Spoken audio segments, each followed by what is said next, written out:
Most product managers walk into interviews thinking they need to memorize more frameworks or polish their resume even more. They don't. The product managers that are landing 300K, 400K, 500K plus roles at hot startups at Google, Meta, OpenAI, Anthropic, Amazon, well, they're doing something different.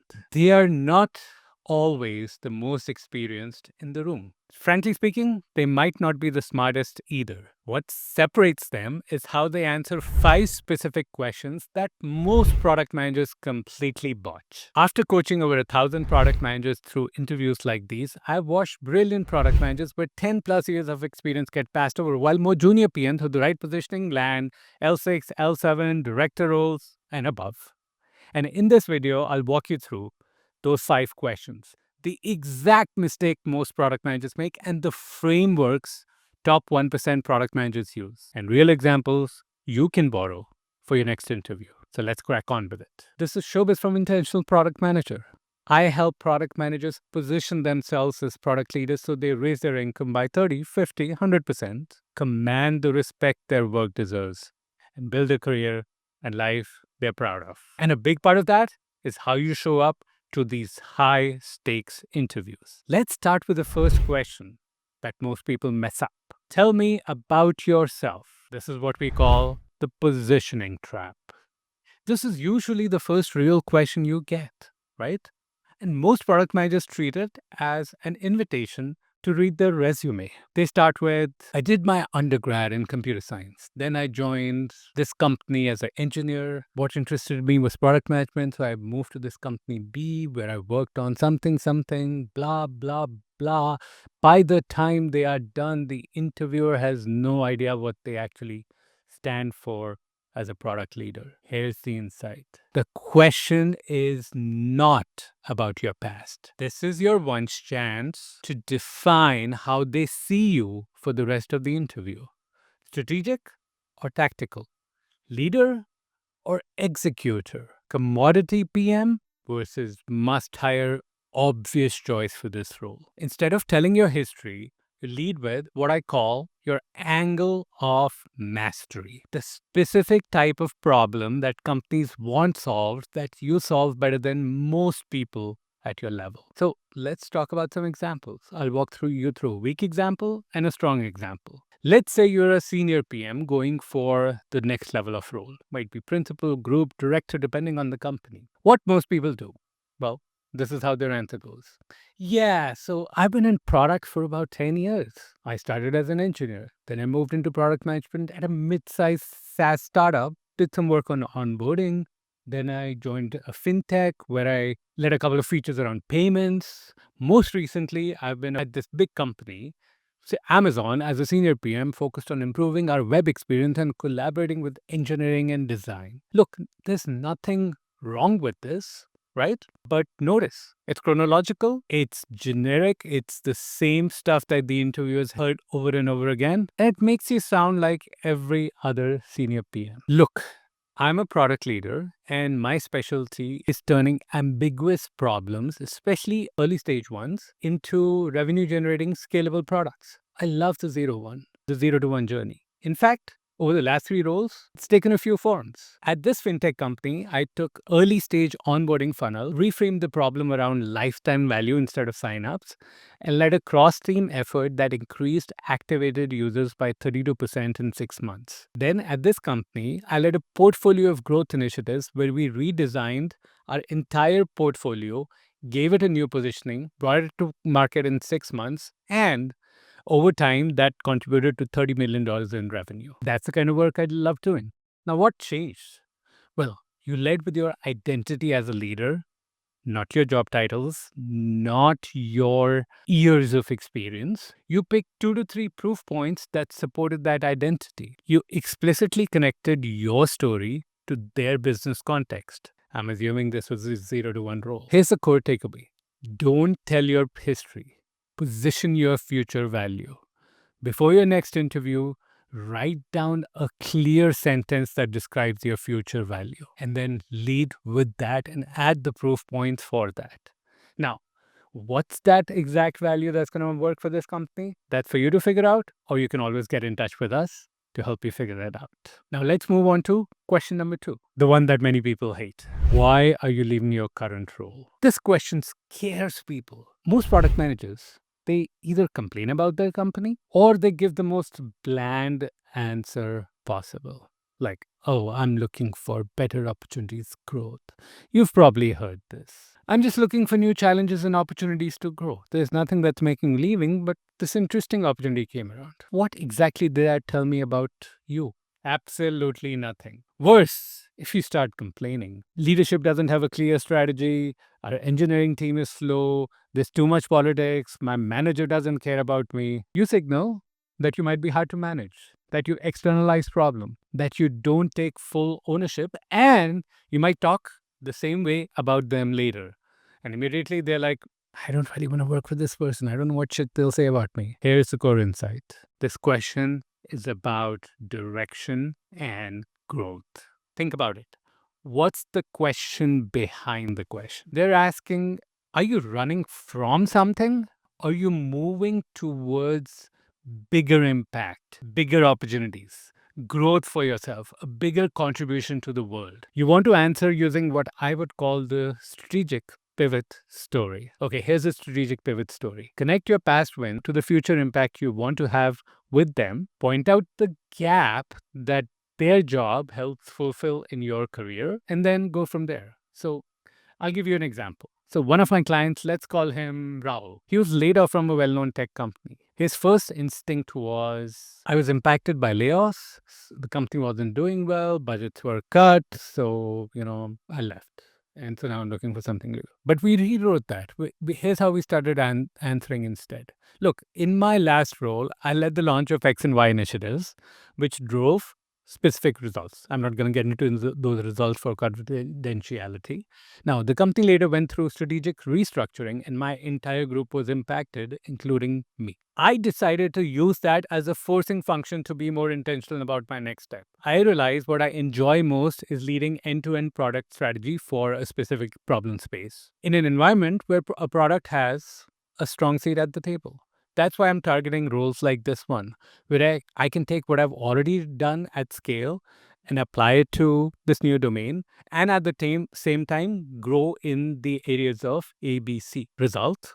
Well, this person landed a role about 40% pay increase, far more scope in a tougher market. The key move was acknowledging reality without drama. Show what you learned or decided. Point that decision straight at their role. The core takeaway should be is that this move should be an intentional step towards bigger impact, not an escape from problems. And you should say it confidently. Now look, if repositioning these answers already has you thinking differently about your next interview, imagine what happens when we map out your complete career strategy. Click the link in the description and book a breakthrough session with my team so we can show you exactly how to position yourself for those amazing next level roles. Craft a narrative that gets you headhunted, not overlooked.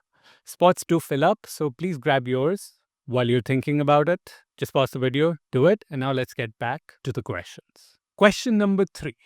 Where do you see yourself in 5 years? This is the vision test. I would fail if I was not wearing my glasses. But anyway, most people answer this question with something like this. I want to keep growing as a product manager, take on more responsibilities, lead a team of PMs. Safe, forgettable, blah. Here's what they're really testing. Do you think like an owner or do you think like an employee? Can you connect the future of the company with the future of your career and your leadership? This is where you use the strategic vision bridge. You understand their trajectory, you connect that to where you want to be, and you describe how you grow by helping them win. Let me give an example. Let's say you're interviewing at a company doubling down on AI and platform expansion. A weak answer might look like, hey, in 5 years, I see myself as a director managing a few teams and continuing to grow as a leader. Okay, that's everyone. What does a strong answer look like? You say, look, I've loved leading these individual product areas. And for me, the next growth is leading a broader suite of products. Second, in our company, we on the cutting edge of using AI in core parts of our workflow.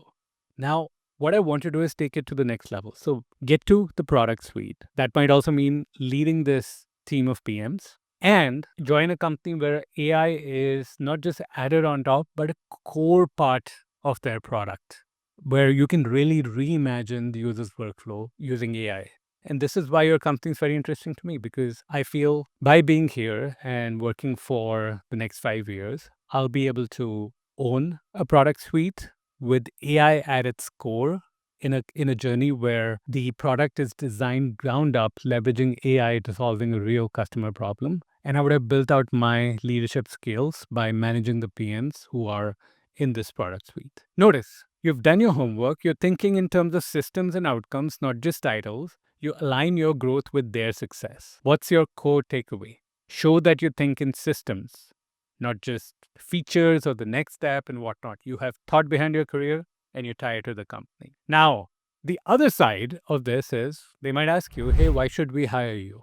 Straightforward. This is the differentiation moment. This is really the money question, literally. This is where decisions get made for all these roles. And also, this is where premium gets put. If you nail this well, you might be able to negotiate a higher comp. Most product managers answer this by listing skills. Well, I have strong communication skills. I work with cross-functional teams. I'm data-driven, and I'm passionate about the user. You and a million other people, right? Instead, what you want to do is what I call the problem solution proof stack. Problem, show you understand their specific business challenges.